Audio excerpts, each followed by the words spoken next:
안녕하세요. 이기감사입니다. 먼저 목소리가 이상하죠? 요즘 하도 유행이라 저도 AI를 통해 해설 목소리를 만들어 보았습니다. 지금부터 2026년 정보시스템 감리사 데이터베이스 과목에 대한 기출문제 풀이를 해보겠습니다. 51번 문제입니다.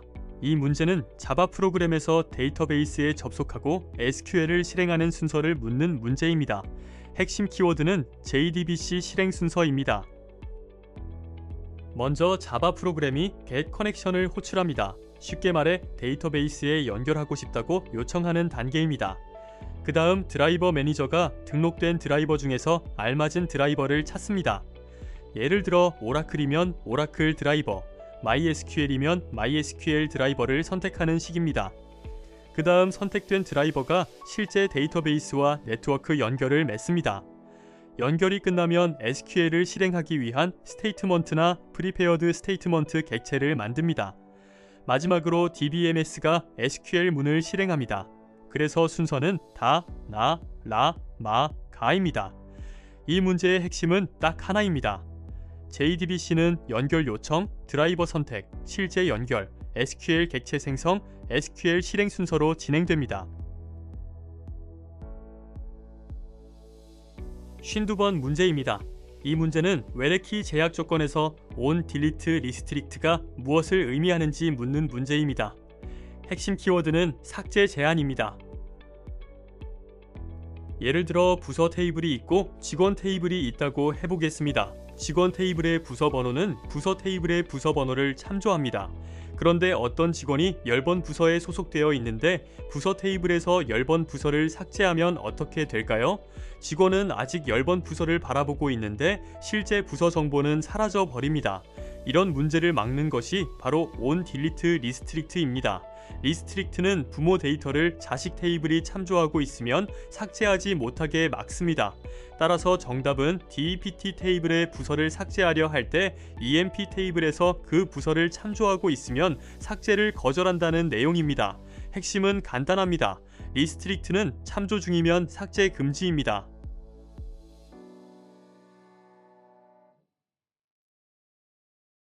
53번 문제입니다. 이 문제는 풀 아우터 조인 결과의 차수와 카디널리티를 구하는 문제입니다.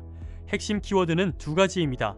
디그리는 컬럼수, 카디널리티는 행수입니다. 먼저 디그리부터 보겠습니다. 고객 테이블에는 고객 번호와 이름이 있습니다. 주문 테이블에는 주문 번호, 고객 번호, 판매 가격이 있습니다. 고객 번호로 조인하면 고객 번호는 하나로 합쳐서 봅니다. 그래서 결과 컬럼은 고객 번호, 이름, 주문 번호, 판매 가격 이렇게 4개입니다. 따라서 디그리는 4입니다. 이제 카디널리티를 보겠습니다. 풀 아우터 조인은 양쪽 테이블의 데이터를 모두 살립니다. 매칭되는 데이터도 나오고 한쪽에만 있는 데이터도 나옵니다. 고객 번호 1번은 주문이 2건입니다. 고객 번호 2번도 주문이 2건입니다. 고객 번호 3번은 주문은 없지만 고객은 있으므로 1건입니다. 고객 번호 4번은 주문이 2건입니다. 고객 번호 5번은 고객은 없지만 주문은 있으므로 1건입니다. 모두 합치면 2건 더하기 2건 더하기 1건 더하기 2건 더하기 1건으로 총 8건입니다. 따라서 정답은 디그리 4, 카디널리티 8입니다. 핵심은 풀 아우터 조인은 양쪽의 미매칭 데이터까지 모두 포함한다는 점입니다. 54번 문제입니다. 이 문제는 EER 다이어그램에서 소문자 D 표시의 의미를 묻는 문제입니다. 핵심 키워드는 디스조인트입니다. 그림을 보면 직원이라는 상위 객체가 있고 그 아래에 월급 직원과 시급 직원이 있습니다. 그리고 중간에 D가 표시되어 있습니다. EER 모델에서 D는 디스조인트를 의미합니다. 디스조인트는 서로 겹칠 수 없다는 뜻입니다. 쉽게 말하면 어떤 직원이 월급 직원이면서 동시에 시급 직원일 수는 없다는 의미입니다. 둘 중 하나만 가능합니다. 반대로 O가 표시되어 있다면 오버랩입니다. 그 경우에는 동시에 여러 하위 타입에 속할 수 있습니다. 하지만 이 문제는 D입니다. 따라서 정답은 월급 직원이면서 동시에 시급 직원일 수는 없다입니다. 핵심은 이것입니다. EER에서 D는 디스조인트이며 동시에 둘 다 될 수 없음을 뜻합니다.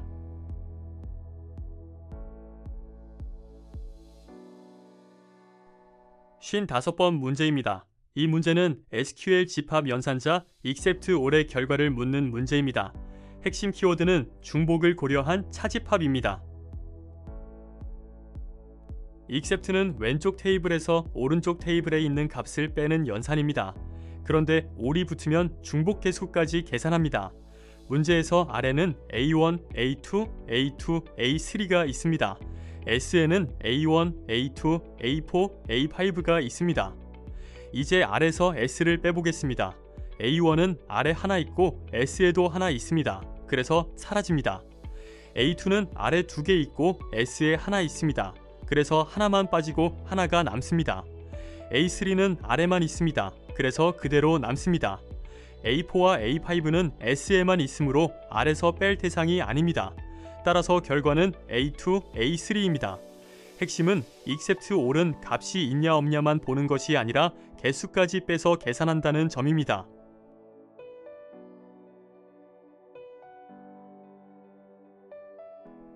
(56번) 문제입니다. 이 문제는 함수 종속과 이상 현상을 묻는 문제입니다. 핵심 키워드는 삽입 이상, 삭제 이상, 갱신 이상입니다. 문제의 테이블에는 학번, 지도교수, 학과 정보가 함께 들어 있습니다. 이 구조에서는 학번이 지도교수를 결정하고 지도교수가 학과를 결정합니다. 즉, 학번에서 지도교수로 가고 지도교수가 학과를 결정하는 곳으로 갑니다. 이런 구조를 이행적 함수 종속이라고 합니다. 문제는 이런 테이블에서 어떤 설명이 틀렸는지 찾는 것입니다. 이 테이블은 학생 정보 중심입니다. 그래서 어떤 교수님이 어느 학과 소속이라는 사실만 따로 저장하기 어렵습니다. 예를 들어 피포 교수님이 기계과 소속이라는 사실을 넣고 싶어도 아직 담당 학생이 없다면 학번이 없어서 행을 넣기 애매합니다. 이것이 바로 삽입 이상입니다. 따라서 지도교수가 특정 학과에 속한다는 사실만 삽입할 수 있다는 설명은 틀렸습니다. 핵심은 한 테이블에 여러 사실이 섞이면 삽입, 삭제, 갱신 이상이 생긴다는 점입니다. 57번 문제입니다. 이 문제는 같은 부서인데 대표 전화번호가 다른 데이터를 찾는 SQL 문제입니다. 핵심 키워드는 셀프 조인입니다. 테이블에는 직원 정보가 있습니다. 그 안에 부서 코드와 부서 전화번호가 있습니다. 정상적인 데이터라면 같은 부서 코드를 가진 직원들은 같은 대표 전화번호를 가져야 합니다. 그런데 같은 부서인데 전화번호가 다르면 데이터 오류일 가능성이 큽니다. 이 문제는 같은 테이블 안에서 행과 행을 비교해야 합니다. 그래서 EMP 테이블을 E1, E2처럼 두 번 사용합니다. 조건은 두 가지입니다. 첫 번째, 부서 코드가 같아야 합니다. 즉, E1의 부서 코드와 E2의 부서 코드가 같아야 합니다. 두 번째, 전화번호는 달라야 합니다. 즉, E1의 전화번호와 E2의 전화번호가 달라야 합니다. 이 조건을 만족하면 같은 부서인데 대표 전화번호가 다른 데이터입니다. 핵심은 같은 테이블 안에서 행끼리 비교할 때는 셀프 조인이나 상관 서브 쿼리를 사용한다는 점입니다.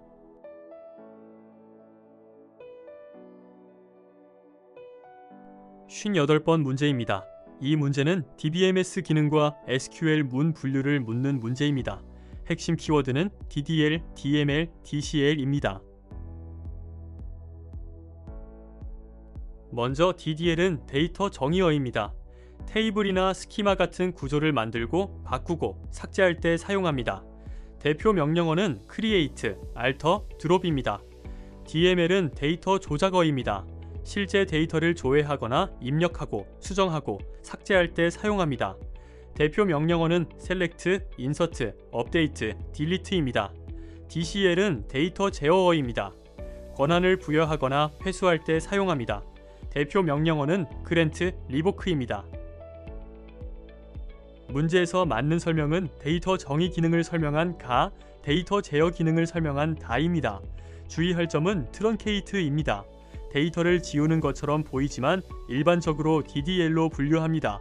따라서 정답은 가, 다입니다. 핵심은 create, alter, drop은 DDL이며 grant, revoke는 DCL입니다.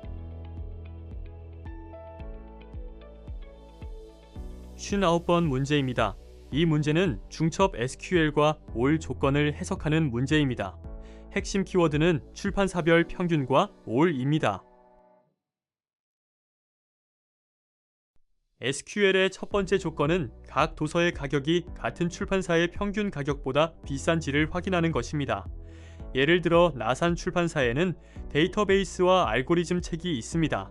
가격은 25,000원과 28,000원입니다. 평균은 26,500원입니다. 따라서 나산에서는 알고리즘만 평균보다 비쌉니다. 종로 출판사에는 운영체제와 인공지능 책이 있습니다. 가격은 30,000원과 35,000원입니다. 평균은 32,500원입니다. 따라서 종로에서는 인공지능만 평균보다 비쌉니다. 우지 출판사는 컴퓨터 구조 하나뿐입니다. 평균과 가격이 같기 때문에 평균보다 크다는 조건은 만족하지 않습니다. 두 번째 조건은 가격이 M1 회원의 모든 주문액 이상이어야 한다는 뜻입니다. M1의 주문액은 25,000원과 28,000원입니다. 모든 값 이상이라는 것은 결국 28,000원 이상이라는 뜻입니다. 알고리즘은 28,000원이고 인공지능은 35,000원입니다. 둘 다 조건을 만족합니다. 따라서 정답은 알고리즘, 인공지능입니다. 핵심은 가격이 올 값 이상이면 그 값들 중 최대값 이상이어야 한다는 점입니다. 60번 문제입니다. 이 문제는 트리거가 몇 번 실행되는지 묻는 문제입니다. 핵심 키워드는 포이치 로우와 웬 조건입니다. 문제에서 10번 부서 직원은 5명입니다. 20번 부서 직원은 3명입니다. SQL은 10번 부서와 20번 부서 직원의 급여를 모두 10% 올립니다. 그러면 업데이트 대상은 총 8명입니다. 하지만 트리거에는 조건이 있습니다. for each row이므로 각 행마다 트리거 조건을 검사합니다.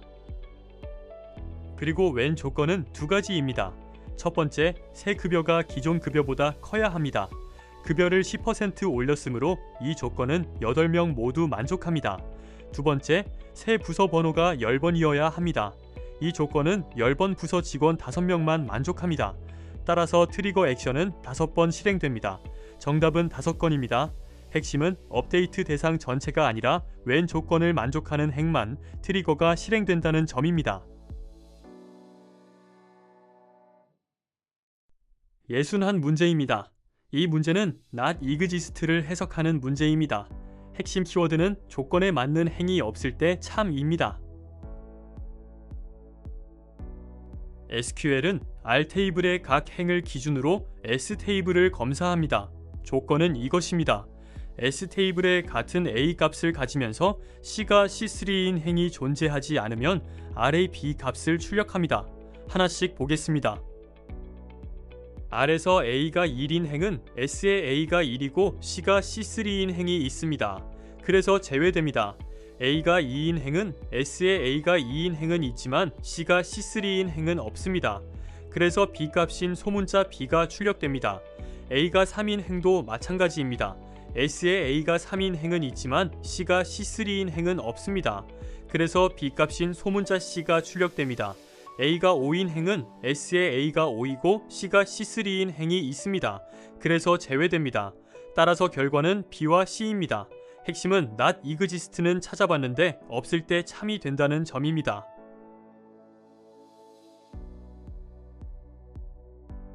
62번 문제입니다.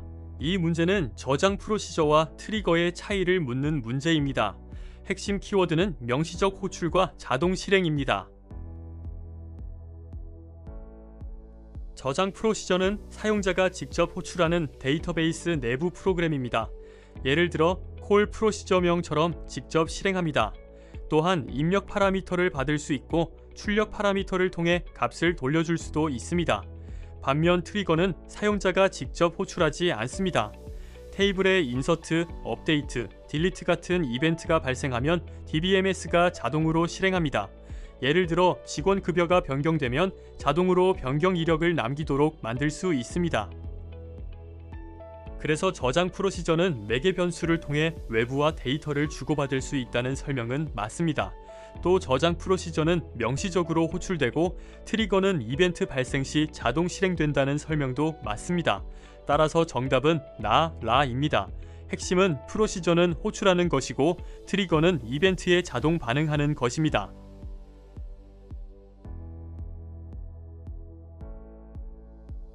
63제곱번 문제입니다. 이 문제는 반정규화 적용 유형을 묻는 문제입니다. 핵심 키워드는 성능을 위해 일부러 중복을 허용하는 것입니다. 정규화는 데이터 중복을 줄이고 이상 현상을 막기 위해 테이블을 잘 나누는 과정입니다. 반대로 반정규화는 성능을 높이기 위해 일부러 중복을 만들거나 테이블을 합치는 설계입니다. 예를 들어 고객 테이블과 주문 테이블이 항상 같이 조회된다고 해보겠습니다. 매번 조인하면 성능이 떨어질 수 있습니다.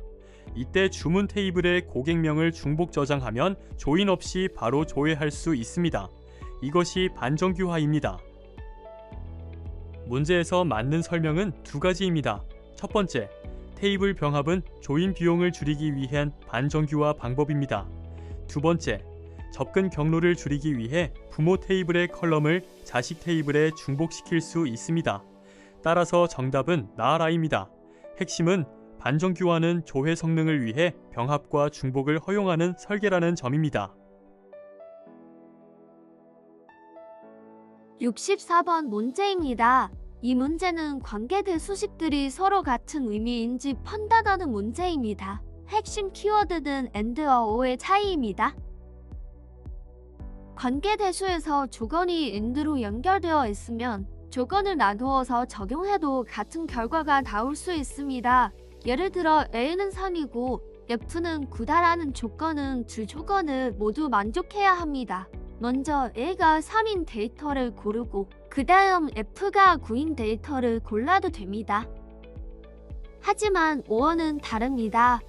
A가 3이거나 F는 9다라는 조건은 둘 중 하나만 만족해도 됩니다. 예를 들어 어떤 행이 A는 3이고 F는 1이라고 해보겠습니다. 이 행은 or 조건에는 포함됩니다. 왜냐하면 A가 3이기 때문입니다. 하지만 AND 조건에는 포함되지 않습니다. F가 9가 아니기 때문입니다. 따라서 or 조건을 사용한 식은 다른 AND 조건식들과 동등하지 않습니다. 정답은 or 조건을 사용한 2번입니다. 핵심은 AND는 모두 만족, or는 하나만 만족해도 통과라는 점입니다. 65번 문제입니다. 이 문제는 인덱스의 종류와 특징을 묻는 문제입니다. 핵심 키워드는 밀집 인덱스, 희소 인덱스, 클러스터링 인덱스입니다. 밀집 인덱스는 모든 탐색키 값이나 모든 레코드에 대해 인덱스 항목을 갖는 방식입니다. 쉽게 말하면 책의 세기 내 모든 단어가 촘촘하게 들어있는 느낌입니다. 희소 인덱스는 일부 키 값에 대해서만 인덱스 항목을 갖습니다. 예를 들어 데이터가 이미 정렬되어 있다면 각 블록의 첫 번째 키만 인덱스에 기록해도 원하는 위치를 찾을 수 있습니다. 그래서 희소 인덱스는 데이터 파일이 특정 기준으로 정렬되어 있을 때 사용하기 좋습니다. 클러스터링 인덱스는 인덱스 키 순서와 실제 데이터 저장 순서가 관련 있는 구조입니다. 반대로 비클러스터링 인덱스는 인덱스 순서와 실제 데이터 저장 순서가 꼭 같지는 않습니다. 문제에서 맞는 설명은 희소 인덱스 관련 설명과 클러스터링 인덱스 설명입니다. 핵심은 밀집은 촘촘히, 희소는 일부만, 클러스터링은 데이터 정렬과 관련이 있다는 점입니다. 66번 문제입니다. 이 문제는 조인 방식의 특징을 구분하는 문제입니다. 핵심 키워드는 반복, 정렬, 해시입니다. 중첩 루프 조인은 한쪽 테이블의 행을 하나씩 읽으면서 다른 테이블을 반복해서 찾는 방식입니다. 작은 테이블을 기준으로 하고 반대쪽 테이블에 인덱스가 잘 잡혀 있으면 효과적입니다. 소트 머지 조인은 양쪽 테이블을 조인, 키 기준으로 정렬한 다음 정렬된 순서대로 병합하면서 조인합니다. 해시 조인은 작은 테이블을 기준으로 해시 테이블을 만들고 큰 테이블을 읽으면서 같은 해시 값을 찾아 조인합니다.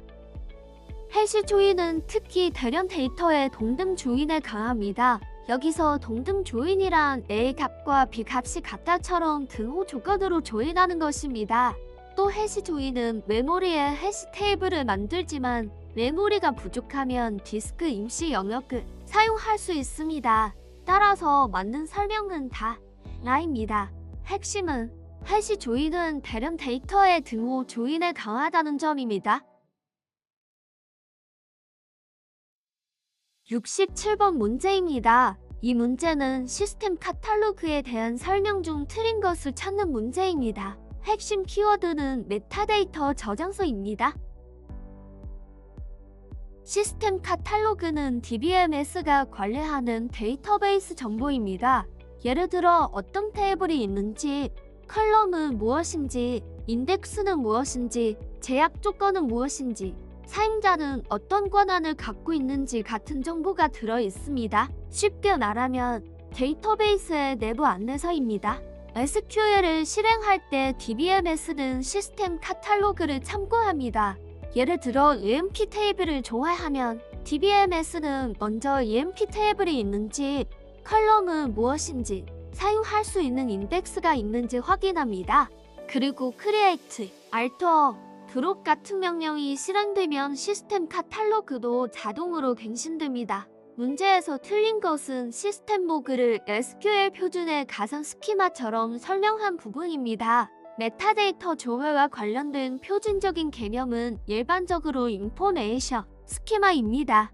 핵심은 시스템 카탈로그는 DBMS의 데이터 사전, 즉 메타데이터 저장소라는 점입니다. 68번 문제입니다. 이 문제는 더티리드가 어떤 충돌에서 발생하는지 묻는 문제입니다. 핵심 키워드는 커밋되지 않은 데이터를 읽는 것입니다. 더티리드는 한 트랜잭션이 아직 확정하지 않은 변경값을 다른 트랜잭션이 읽는 현상입니다. 예를 들어 보겠습니다. 트랜잭션 1이 계좌 잔액을 100만 원에서 50만 원으로 바꿨습니다. 그런데 아직 커밋하지 않았습니다. 이때 트랜잭션 2가 그 값을 읽고 잔액이 50만 원이라고 판단했습니다. 그런데 이후 트랜잭션 1을 롤백하면 어떻게 될까요? 잔액은 다시 100만 원이 됩니다. 결국 트랜잭션 2는 실제로 확정되지 않은 값을 읽은 것입니다.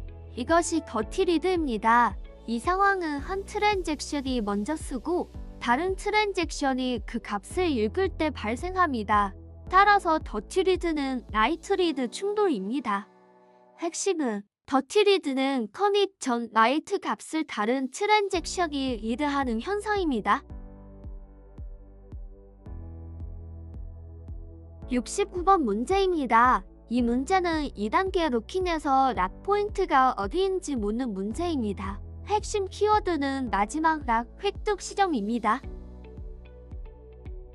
2단계 로킹은 트랜잭션의 락 처리 과정을 두 단계로 나눕니다. 첫 번째는 그로잉 페이지입니다. 이 단계에서는 락을 계속 얻을 수 있습니다.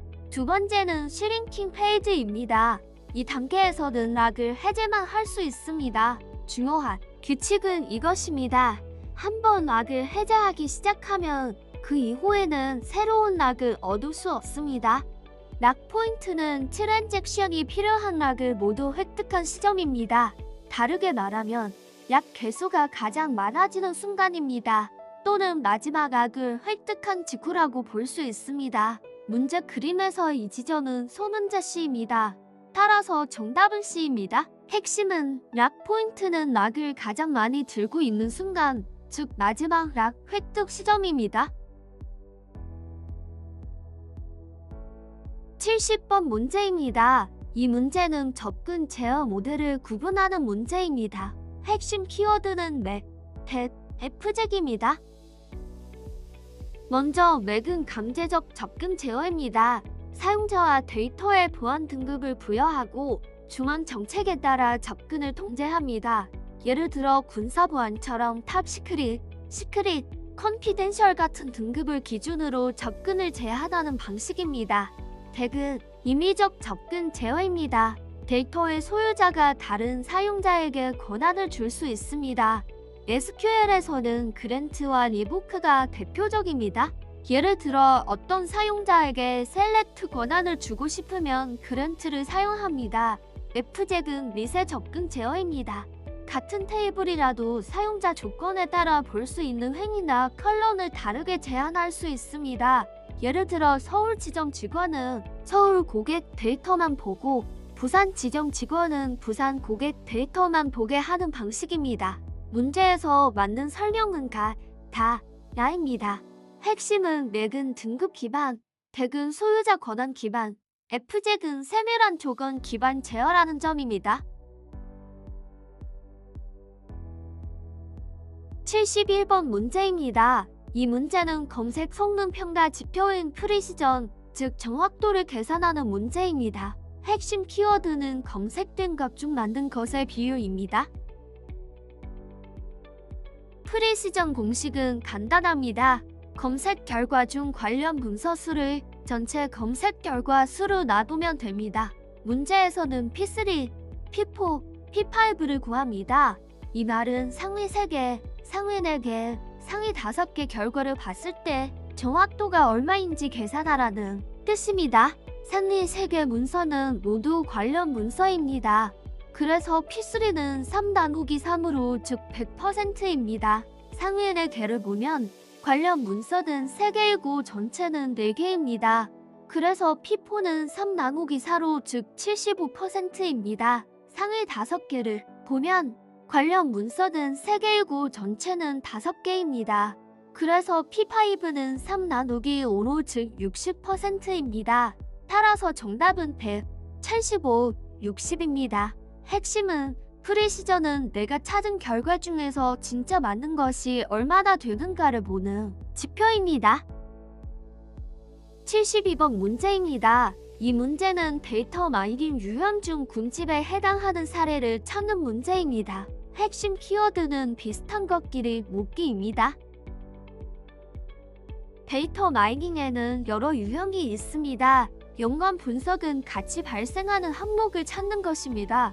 예를 들어 콩칩을 산 사람이 콜라도 같이 산다는 패턴입니다. 순차 패턴은 시간 순서가 있는 패턴입니다. 예를 들어 집을 사고 나서 냉장고를 산다는 식입니다. 분류는 미리 정해진 범주로 나누는 것입니다. 예를 들어 고객을 우량 고객과 위험 고객으로 나누는 것입니다. 반면 군집은 정답이 미리 정해져 있지 않습니다. 데이터의 특성을 보고 비슷한 대상끼리 자연스럽게 그룹을 만듭니다. 예를 들어 은행 카드 사용자들을 소비 패턴이나 인구 통계 정도에 따라 비슷한 그룹으로 나누는 것이 군집입니다. 따라서 정답은 은행 카드 사용자로부터 의사 그룹을 찾는 사례입니다. 핵심은 군집은 정답 라벨 없이 비슷한 것끼리 묻는 것입니다.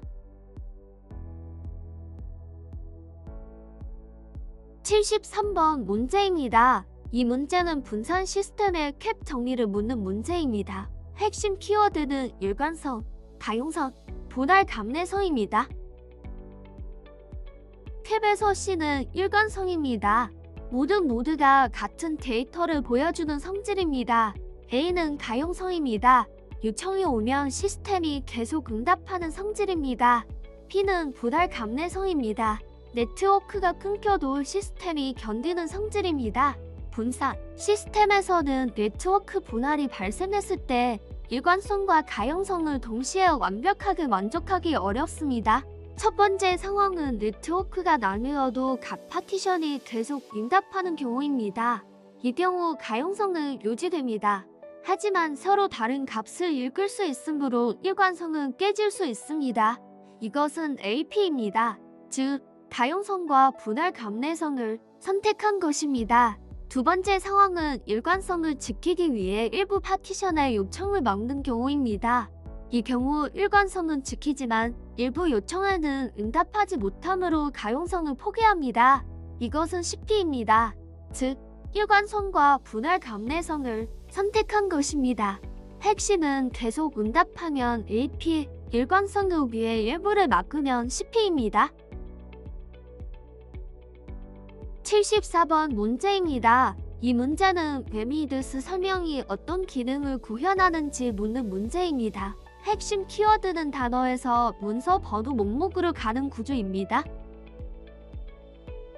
문제에서 맵 함수는 각 문서를 읽고 단어와 문서 번호상을 만듭니다. 예를 들어 문서 1에 데이터베이스와 인덱스라는 단어가 있으면 데이터베이스 문서 1, 인덱스 문서 1 같은 결과를 만듭니다. 그 다음 리듀스 함수는 같은 단어끼리 묶습니다. 예를 들어 데이터베이스라는 단어가 문서 1과 문서 2에 있다면 최종 결과는 데이터베이스는 문서 1과 문서 2에 있다가 됩니다. 이 구조가 바로 역인덱스입니다. 일반 문서는 문서 안에 단어가 들어있는 구조이지만 역인덱스는 반대입니다. 단어를 기준으로 그 단어가 어떤 문서에 있는지 저장합니다.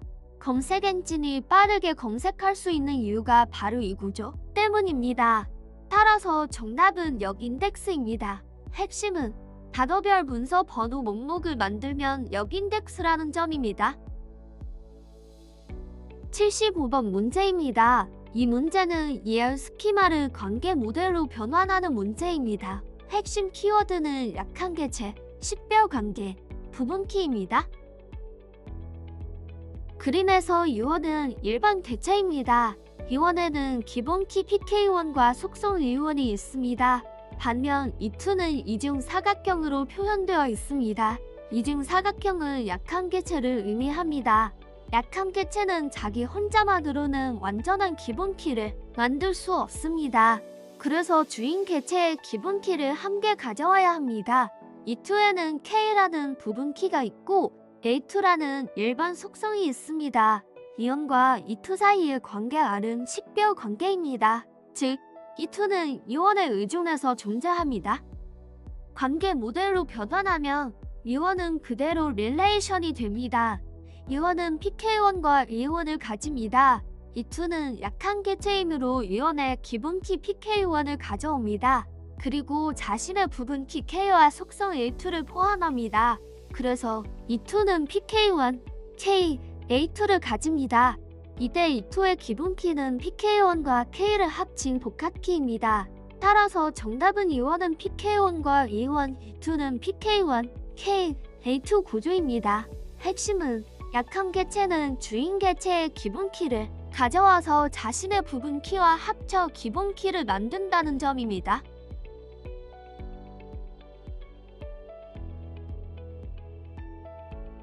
지금까지 2026년 정보 시스템 감리사 데이터베이스 기출문제를 풀어보았습니다. 전체적인 난이도는 솔직히 중정도라고 판단됩니다. 물론 다른 과목에 비해 데이터베이스 과목은 SQL문을 직접 해석해야 돼서 다소 어렵게 느껴졌을 수도 있습니다.